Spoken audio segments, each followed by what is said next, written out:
প্রিয় রাজশাহীবাসী, আপনারা কেমন আছেন? আল্লাহ রাব্বুল আলামিন দুনিয়ার মানুষদেরকে উদ্দেশ্য করে বলেন, ও দুনিয়ার মানুষ শোনো, এই পৃথিবীর ভিতরে এমন কোনো ব্যবসা নাই যেই ব্যবসা করলে লাভ আছে লস নাই। প্রত্যেকটা ব্যবসার ভিতরে যেরকম লাভ আছে ওই ব্যবসার ভিতরে লোকসানও আছে, ক্ষতি আছে। কিন্তু আল্লাহ তাআলা সূরাতুল ফাতিরের 29 নম্বর আয়াতের মধ্যে বলেন, ইন্নাল্লাযীনা ইয়াতলুনা কিতাবাল্লাহ।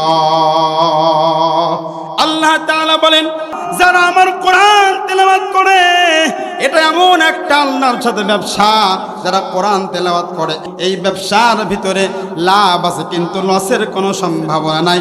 জোরে জোরে বলা যাবে কি সুবহানাল্লাহ। কোরআন তেলাওয়াত, আজকে আমাদের সমাজের ভিতরে কোরআন তেলাওয়াত আছে? কথা বলেন। তাহাজ্জুদের জয়নামাজে মরণ দিও প্রভু আমায়, ইকামতে দিনের কাজে কবুল করে নিও আমায়। তাহাজ্জুদের জয়নামাজে মরণ দিও প্রভু আমায়, ইকামতে দিনের কাজে কবুল করে নিও আমায়। আলহামদুলিল্লাহ, সমস্ত প্রশংসা মহান রব্বুল আলামিনের দরবারে। যেই মহান রব্বুল আলামিন আমাদেরকে আজকে ঐতিহ্যবাহী রাজশাহী জেলার গোদাগাড়ী থানায় গসিরা উত্তরপাড়া জামে মসজিদের উদ্যোগে 2 দিন ব্যাপী তাফসীরুল কোরআন মাহফিলের আজকে প্রথম দিনে যে আল্লাহ পাক রব্বুল আলামিন আমাদেরকে আনলেন, সেই প্রভুর দরবারে শুকরিয়া আদায় করে আমরা সকলে পড়ছি আলহামদুলিল্লাহ। আজকের মাহফিলের সম্মানিত সভাপতির আসনে যিনি বসে আছেন, আব্দুর রহিম সাহেব, ইমাম গসিরা উত্তরপাড়া জামে মসজিদ, এবং মঞ্চে উপবিষ্ট ওলামায়ে কেরাম, সামনে উপবিষ্ট এলাকার বিভিন্ন জায়গা থেকে আগত মুরব্বী বাবারা, নওজোয়ান যুবক ভাইয়েরা, স্নেহের ছোট ভাইয়েরা, আমরা সেই মহান রবের দরবারে শুকরিয়া আদায় করে পড়ছি আলহামদুলিল্লাহ। তার আগে আমি জানতে চাচ্ছি, প্রিয় রাজশাহীবাসী, আপনারা কেমন আছেন? আলহামদুলিল্লাহ। যিনি আমাদেরকে সুস্থ রেখেছেন তিনি কে? সেই রবের জন্য শুকরিয়া আদায় করতে কোনো সমস্যা আছে? যেই রব আমাদেরকে কণ্ঠ দিয়েছেন, কণ্ঠের আওয়াজকে উঁচু করে, সেই রবের জন্য আমরা আরেকবার শুকরিয়া আদায় করে পড়ছি আলহামদুলিল্লাহ। লক্ষ কোটি দরুদ সালাম আকায়ে নামদার তাজদার মদিনা মররুদুলাল মুহাম্মদ মুস্তাফা সকলে জবান খুলে পড়ছি সাল্লাল্লাহু আলাইহি ওয়াসাল্লাম। সম্মানিত উপস্থিতি, আচ্ছা, যেই বাগানটা সাজানো হয়েছে এই বাগানটার নাম কি বলেন তো? জান্নাতের বাগান। কিসের বাগান? জান্নাতের বাগান। আল্লাহ তাআলা পবিত্র কোরআনের ভিতরে বলেছেন, ওয়াসারিউ ইলা মাগফিরাতিম মির রাব্বিকুম। আল্লাহ তাআলা বলেন, দৌড়াও, ওয়াসারিউ ইলা মাগফিরাহ, তোমাদের রবের সন্তুষ্টির দিকে, তোমাদের রবের ক্ষমার দিকে তোমরা দৌড়াও। সুবহানাল্লাহ। তাহলে এই যে এত সুন্দর আজকে জান্নাতের বাগান সাজানো হলো, এই জান্নাতের বাগানে আসলে যিনি আমাদের জীবনের গুনাহগুলো মাফ করে দিবেন তিনি কে? একটু জোরে আওয়াজ দিয়ে বলি, তিনি কে? আল্লাহ। বিশ্বাস হয় তো? আলহামদুলিল্লাহ বলেন আলহামদুলিল্লাহ। আমরা এমন এক রব পেয়েছি যেই রবের নিকটে 2 ফোঁটা চোখের পানি ফেলে কানলেই আল্লাহ বলে, যা তোর জীবনের সব গুনাহ মাফ করে দিলাম। সুবহানাল্লাহ। এমন রব কোথাও পাবেন বলেন? সেই রবের জন্য আমরা আরেকবার শুকরিয়া আদায় করে পড়ছি আলহামদুলিল্লাহ। সম্মানিত উপস্থিতি, আমি বেশি সময় পাবো না, এই জন্য আমি চাচ্ছি আমি আমার সরাসরি আলোচনার ভিতরে চলে যাব। সম্মানিত উপস্থিতি, আমার হাতে যে কিতাবটি দেখতে পাচ্ছেন এর নামটা কি বলেন তো একটু? মহাগ্রন্থ আল কোরআন। এই পৃথিবীর মধ্যে সর্বশ্রেষ্ঠ গ্রন্থ আল কোরআন, এই আল কোরআন থেকে আপনাদের সামনে সূরাতুল ফাতিরের 19 নম্বর আয়াত আপনাদের সামনে আমি তেলাওয়াত করেছি। আল্লাহ পাক আমাকে যতটুকুন সময় আপনাদের সামনে বসিয়ে রাখে এমন কথা যেন আমার জবান দিয়ে বের করে দেয়, যেই কথাগুলো আপনাদের জন্য এবং আমার জন্য কাল কঠিন কিয়ামতের ময়দানে নাজাতের ওসিলা হয়ে যায়। সকলে বলি আমিন। আমার বন্ধুগণ, আল্লাহ রাব্বুল আলামিন পবিত্র কুরআনুল কারীমের সূরাতুল ফাতিরের 29 নম্বর আয়াতের মধ্যে বলেন, ইন্নাল্লাযীনা ইয়াতলুনা কিতাবাল্লাহি ওয়া আকামুস সালাতা ওয়া আনফাকু মিম্মা রাযাকনাহুম সিররাও ওয়া আলানিয়াতান ইয়ারজুনা তিজারাতান লান তাবুর। আল্লাহু আকবার। আল্লাহ রাব্বুল আলামিন পবিত্র কুরআনুল কারীমের সূরাতুল ফাতিরের 29 নম্বর আয়াতের মধ্যে দুনিয়ার মানুষদেরকে ডেকে ডেকে বলতেছেন, ও দুনিয়ার মানুষ, আমি কি তোমাদেরকে এমন 3টি ব্যবসার কথা বলবো না যেই ব্যবসা করলে তোমরা কোনোদিন লোকসানের মধ্যে পড়বে না, তোমরা কোনোদিন লসের মধ্যে পড়বে না, তোমরা কোনোদিন ক্ষতির মধ্যে পড়বে না। আমরা এমন 3টা ব্যবসার কথা জানতে চাই কি চাই না?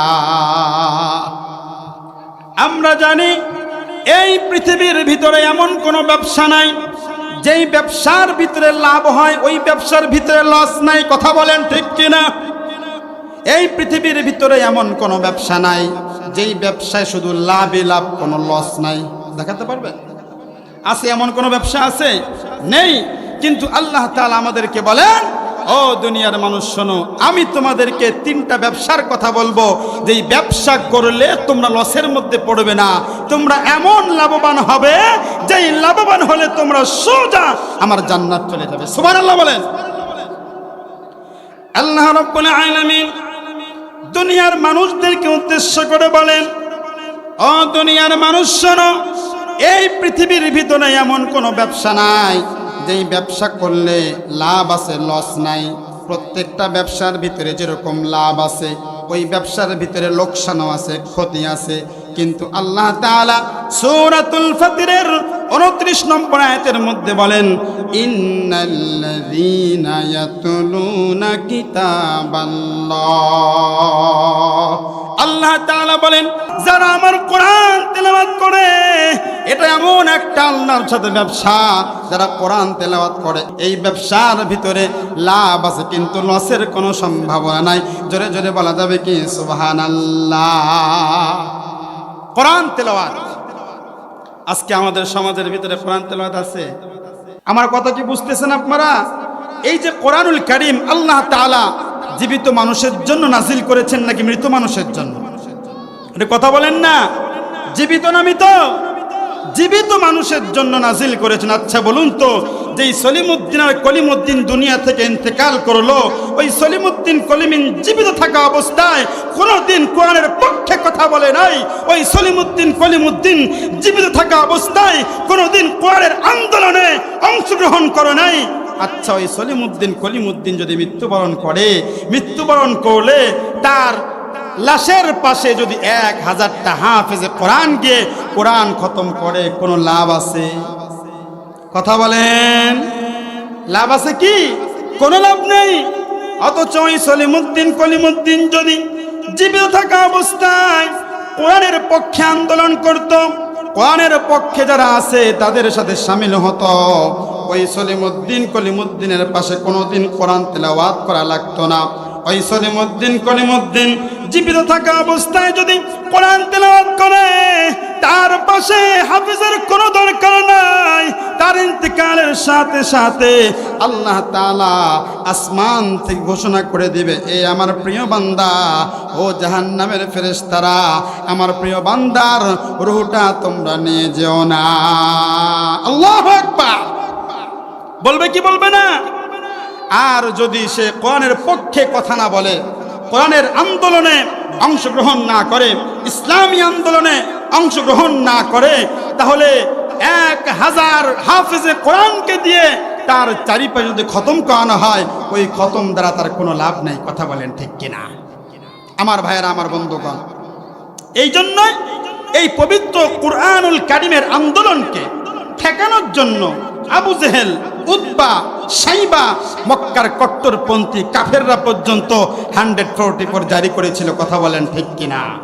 তারা এমন 144 জারি করেছে যে মুহাম্মদ, আমরা বলি সাল্লাল্লাহু আলাইহি ওয়াসাল্লাম, ও মক্কার লোকেরা, এই মুহাম্মদের কাছে যেও না, এই মুহাম্মদের কাছে যাওয়ার কোনো দরকার নাই। আল্লাহ তাআলা ওই লোকদের অন্তরে এমন কথা উদয় করে দিল, কিরে আবু জেহেল, উতবা, সাইবা, তারা কেন আমাদেরকে মুহাম্মদ সাল্লাল্লাহু আলাইহি ওয়াসাল্লামের কাছে যেতে বারণ করে? আমরা মুহাম্মদের কাছে যাবই, কেন মানা করে? সুবহানাল্লাহ বলেন। আমার ভাইরা, আমার বন্ধুগণ, কোরআনের পক্ষে আন্দোলন করলে, যুগে যুগে কোরআনের পক্ষে যারা আন্দোলন করেছে তাদের ঠেকানোর জন্য আবু জেহেল, উতবা, সাইবা নামক একদল মানুষ রসুলের যুগে যেমন আবির্ভাব হয়েছিল, বর্তমান যুগেও আছে কি নাই? কথা বলেন, আছে কি নাই? বর্তমান যুগেও আছে। তবে আমরা বলতে চাই, যারা কোরআনের বিপক্ষে যাবে তারা, তোমাদেরকে উদ্দেশ্য করে বলছি, আবু জেহেল, উতবা, সাইবা, তাদের কাছ থেকে আমাদের শিক্ষা গ্রহণের দরকার আছে কি নাই? কথা বলেন, আছে কি নাই? আমার ভাইয়েরা, আমার বন্ধুগণ, আল্লাহ রাব্বুল আলামিন পবিত্র কুরআনুল কারীমের মধ্যে বললেন, নিশ্চয় যারা কোরআন তেলাওয়াত করে, এরপরে আল্লাহ রাব্বুল আলামিন আরো 2টা কথা বলেছেন, পরবর্তীতে আমি বলবো ইনশাআল্লাহ। আমার ভাইয়েরা, আমার বন্ধুগণ, এই কোরআন তেলাওয়াত যদি আমরা নিয়মিত করতাম, আমরা নিয়মিত করলে আমাদের সংসারে কোনোদিন অশান্তি থাকতো না। কথা বলেন ঠিক কিনা? আজকে আমরা কোরআন তেলাওয়াত করি না, কোরআন তেলাওয়াত করি না। ওই যে আমাদের ঘরের ভিতরে আলমারি আছে, আলমারির তাকের উপরে, আলমারির উপরে কোরআন নামক মহাগ্রন্থটা ওই যে জড়িয়ে আমরা রেখেছি। দাদু আর নানু যেদিন ইন্তেকাল করে, সেই দিন আমরা সেখান থেকে বের করি। আমাদের ঘরের ভিতরে শয়তানের একটা বাক্স আছে। কথা বলেন ঠিক কিনা? আছে কি নাই?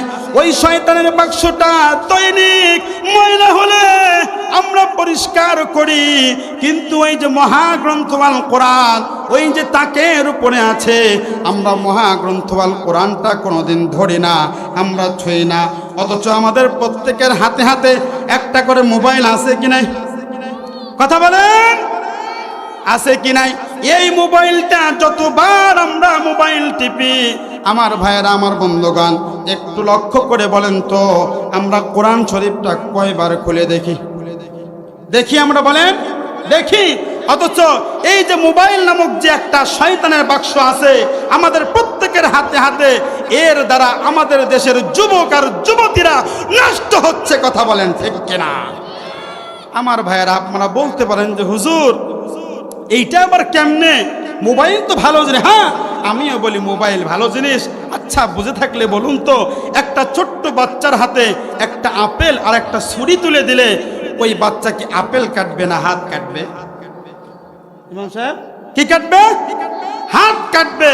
তদ্রূপ ভাবে আমি আমার যুবক ভাইদেরকে বলতে চাই, মুরব্বী বাবাদেরকে বলতে চাই, যেরকম ভাবে ছোট্ট বাচ্চার হাতে আপেল আর ছুরি দিলে সে হাত কেটে ফেলবে, তেমনি ভাবে আমার দেশের যে সমস্ত যুবক আর যুবতীরা বলে যে হুজুর একটু মোবাইল ধরেছি তাতে কি হয়েছে, কোনো সমস্যা নাই। আমি আমার যুবক ভাইদেরকে বলতে চাই, মুরব্বী বাবাদেরকে বলতে চাই, এই যে স্মার্টফোন আসার পরে আমার দেশের যুবক আর যুবতীরা গুনার মধ্যে লিপ্ত হয়ে যাচ্ছে। কথা বলেন ঠিক কিনা? আমার ভাইয়েরা, আমার বন্ধুগণ, এই জন্য আমরা নিয়মিত পবিত্র আল কোরআনুল কারীম তেলাওয়াত করবো তো ইনশাআল্লাহ, করবো তো ইনশাআল্লাহ।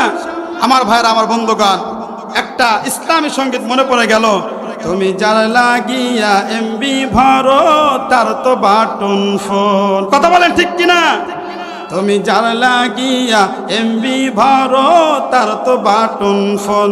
কেমন করে বুঝবে রে সে, কেমন করে বুঝবে রে সে ডিজিটাল তোর মন। তুমি যার লাগিয়া, তুমি যার লাগিয়া এমবি ভরো তার তো বাটন ফোন।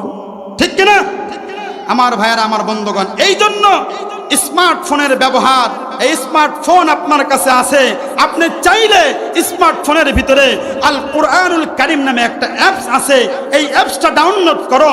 পবিত্র কোরআনুল কারীম 5 ওয়াক্ত নামাজের পরে তুমি বাসে যাচ্ছ কোথাও অথবা মসজিদে বসে আছো, তোমার কোরআন শরীফটা তুমি উঠে গিয়ে নিবে, তোমার অলসতা লাগতেছে, মোবাইলটা বের করো, মোবাইলটা বের করে মোবাইলটা খোলো, মোবাইলটা খুলে পবিত্র কোরআনুল কারীম তুমি সামনে নাও, নিয়ে পড়ো, দেখবা তোমার অন্তরটাকে আল্লাহ তাআলা নূরান্বিত করে দেবে। কথা বলেন ঠিক কিনা আমার ভাইয়েরা, আমার বন্ধুগণ?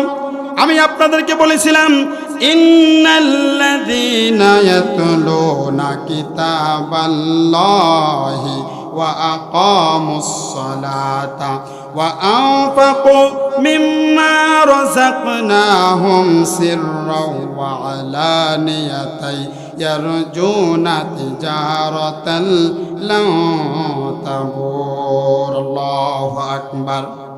আপনাদের সামনে বলতেছিলাম আল্লাহ তাআলা সূরাতুল ফাতিরের 29 নম্বর আয়াতের মধ্যে বলেন, ও দুনিয়ার মানুষ শোনো, এই পৃথিবীর ভিতরে প্রত্যেকটা ব্যবসার ভিতরে লস আছে।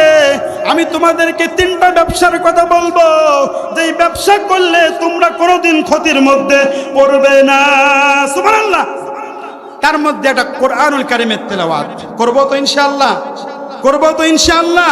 2টা হাত তুলে মালিককে দেখায় দেয় ইনশাআল্লাহ, ইনশাআল্লাহ। এই যে পবিত্র কোরআনুল কারীম যদি আমরা তেলাওয়াত করি, এই পবিত্র কোরআনুল কারীম তেলাওয়াত করলে ওই কবরের ভিতরে রাখার সাথে সাথে আল্লাহ তাআলা আপনার কবরে কোরআনকে পাঠিয়ে দিবেন। সুবহানাল্লাহ বলেন। কোরআনকে পাঠিয়ে দিয়ে এই কোরআন আল্লাহকে বলবে, আল্লাহ শীতের ভিতরে, গরমের ভিতরে তোমার এই বান্দা রাত জেগে জেগে গার্লফ্রেন্ডের সাথে কথা না বলে এই পবিত্র কোরআনুল কারীম তেলাওয়াত করে চোখের পানি ফেলেছে, ওগো আল্লাহ এই বান্দাকে জান্নাতে না দেওয়া পর্যন্ত আমি আল্লাহ তাআলা তার পিছ ছাড়ব না। সুবহানাল্লাহ বলেন। আল্লাহ তাআলা বলেন ওয়া আকামুস সালাতা, যারা নামাজ আদায় করে, নামাজ প্রতিষ্ঠা করে, নামাজ কায়েম করে। আমার ভাইয়েরা, আমার বন্ধুগণ, এই যে নামাজ, এই নামাজ সম্পর্কে ব্যাখ্যা দিতে গেলে লম্বা টাইম লেগে যাবে। আমরা মুসলমানের সন্তান, ইমানদার দাবি করি, কয়জন নামাজ পড়ি? কথা বলেন। আজকে আমরা, আমি তো আমার প্রায় মাহফিলগুলোতে বলে থাকি, আজকে আমরা গরুর গোশত খাওয়া মুসলমান হয়েছি। কথা বলেন ঠিক কিনা? একজন হিন্দু গরুর গোশত খায় না, আমি মুসলিম গরুর গোশত খাই। আল্লাহ রাসূল সাল্লাল্লাহু আলাইহি ওয়াসাল্লাম এটাই কি পার্থক্য করেছেন? কথা বলেন। এইটা পার্থক্য করেছেন না। আজান হলে একজন মুসলিম মসজিদে চলে যাবে, আর একজন হিন্দু বেঈমান কাফের মুশরিক পৃষ্ঠ প্রদর্শন করে মসজিদ থেকে অন্য দিক চলে যাবে, সে মসজিদে আসবে না। এইটাই হলো সবচাইতে বড় পার্থক্যকারী। কথা বলেন ঠিক কিনা? এই জন্য 5 ওয়াক্ত নামাজ পড়বো তো ইনশাআল্লাহ। আমি শেষ করে দিচ্ছি। এরপরে আল্লাহ তাআলা বলেন, এরপরে মিম্মা রাযাকনাহুম, আল্লাহ তাআলা বলতেছেন আনফাকু মিম্মা রাযাকনাহুম। আল্লাহ তাআলা যেই নিয়ামত দান করেছে, আল্লাহ তাআলা যেই রিজিক দান করেছে, আল্লাহ রাব্বুল আলামিন যেই রিজিক আমাদেরকে দান করেছে, এই রিজিক থেকে গোপনে এবং প্রকাশ্যে যারা দান করে, সুবহানাল্লাহ বলেন। এই মাহফিলের ব্যবস্থা করতে গিয়ে টাকা পয়সা খরচ হয়েছে কি হয় নাই? কথা বলেন। কিন্তু এই যে মমতাজের ডান্স যেখানে হয়, সেখানে ওর পিছনে খরচের মানুষের অভাব পাওয়া যায় না। কিন্তু কোরআনে তাফসীর মাহফিল করবে, তাদের কাছে টাকা চাইতে গেলে টাকা আমার শর্ট আছে, এখন না ব্যবসা মন্দ যাচ্ছে, এখন দিতে পারবো না, পরে দেবো। কথা বলেন ঠিক কিনা? যারা মাহফিলে কালেকশন করে, ইমাম সাহেব ভালো বলতে পারবে, ওই সময় পকেট খালি হয়ে যায়, অথচ মমতাজ আবার ডান্স দেখবে, বলে কত লাগবে? কথা বলেন ঠিক কিনা? বলে কি বলে না? যা কত লাগবে কোনো সমস্যা নাই, দিয়ে দেব। আল্লাহ বলছেন ওয়া আনফাকু মিম্মা রাযাকনাহুম সিররাও ওয়া আলানিয়া। আবার দেখবেন অনেক বাটপার এরকম আছে, আমি প্রকাশ্যে দান করি না, ওরে সর্বনাশ, প্রকাশ্যে দান করব, ওর 1 নম্বরে বাটপার। কথা বলেন ঠিক কিনা? আমি ভালো করে লক্ষ্য করে দেখেছি, আমি এক মসজিদে ইমামতি করি, যারা বলে প্রকাশ্যে দান করা যায় না, গোপনে দান করব, ও গোপনেও দেয় না। কথা বলেন ঠিক কিনা? আল্লাহ বলছে যারা প্রমাণ নিতে চান যে কোন জায়গায় আছে প্রকাশ্যে দান করতে হবে, সূরা আল ফাতির আয়াত নাম্বার 29 আল্লাহ তাআলা বলেন ওয়ানফাকু মিম্মা রাযাকনাহুম সিররাও ওয়া আলানিয়া, যারা গোপনে এবং প্রকাশ্যে দান করবে। সুবহানাল্লাহ বলেন। দলিল পাইছেন? যারা বলে যে প্রকাশ্যে দান করার দরকার নাই, আমার ভিতরে রিয়া চলে আসবে, আমি প্রকাশ্যে দান করব না, কিন্তু উৎসাহ প্রদানের জন্য আমি দান করলে আমার পাশের ভাইটাও দান করবে, আমি দান করলে আমার মুরব্বী বাবা সেও দান করবে, আমার চাচা দান করবে, আপনাকে প্রকাশ্যেই দান করতে হবে। সুবহানাল্লাহ বলেন না? সুবহানাল্লাহ। এই জন্যই তো আল্লাহ রাব্বুল আলামিন বলেন ওয়া আনফাকু মিম্মা রাযাকনাহুম সিররাও ওয়া আলানিয়াতি ইয়ারজুনা তিজারাতান লান তাবুর। আল্লাহ রাব্বুল আলামিন বলেন নিশ্চয়ই যারা পবিত্র কুরআনুল কারীম তেলাওয়াত করবে, নামাজ আদায় করবে, নামাজ প্রতিষ্ঠা করবে, আমি যে রিজিক তাদেরকে দান করেছি প্রকাশ্যে এবং গোপনে আমার রাস্তায় যারা দান করবে, তিজারাতাল লা তাবুর, তারা যেন এমন ব্যবসার আশা রাখে যেই ব্যবসার ভিতরে কোনো লস নাই। সুবহানাল্লাহ, সুবহানাল্লাহ বলেন। ওই ব্যবসার ভিতরে কোনো লস নাই। আমরা এই ব্যবসার ভাগীদার হব তো ইনশাআল্লাহ? হব তো ইনশাআল্লাহ?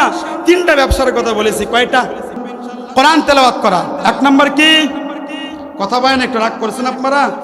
কোরআন তেলাওয়াত করা। নাম্বার 2 নামাজ প্রতিষ্ঠা করা, নামাজ আদায় করা। 3 নাম্বার গোপনে এবং প্রকাশ্যে আল্লাহ রাব্বুল আলামিন যেই টাকা পয়সা আমাদেরকে দিয়েছেন, যে অর্থ দিয়েছেন, দান করা। এই 3টা ব্যবসা আল্লাহ তাআলা বলেন তিজারাতাল লান তাবুর। ও দুনিয়ার মানুষ শোনো, যারা এই 3টা ব্যবসার সাথে সম্পৃক্ত আছে, তিজারাতাল লান তাবুর, তারা ইয়ারজুনা তিজারাতাল লান তাবুর, তারা যেন আশা রাখে ওই ব্যবসার মধ্যে কোনো লস নাই। সুবহানাল্লাহ বলেন।